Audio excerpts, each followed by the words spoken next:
oli juhuslik kohtumine, helistasime järjekordse kuulutuse peale, et seekord võttis toru Asko. Väga keeruline on leida neid pindu.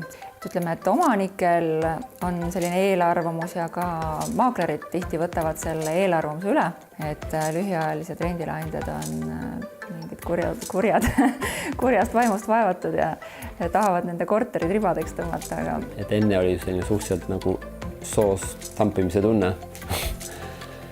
Aga nüüd on paar väga head leidu.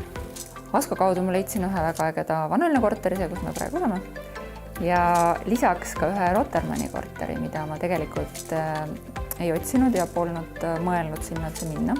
Aga Asko avardas mu silmavaadet, et miks mitte. Tehingu puhul Askoga tooksin kõige enam esile selle ikkagi koostöömeeldivuse, et ääretult sümpaatne inimene, oskas kohe kiiresti lahendusi pakkuda.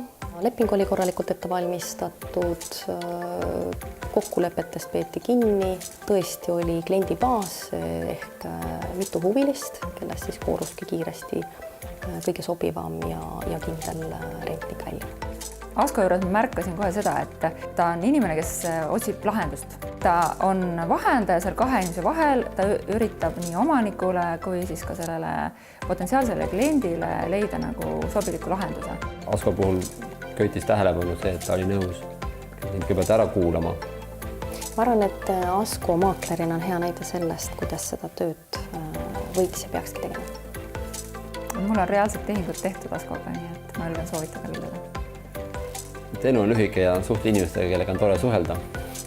Eriti kui sul on valida, võta toru ja helista Askoga.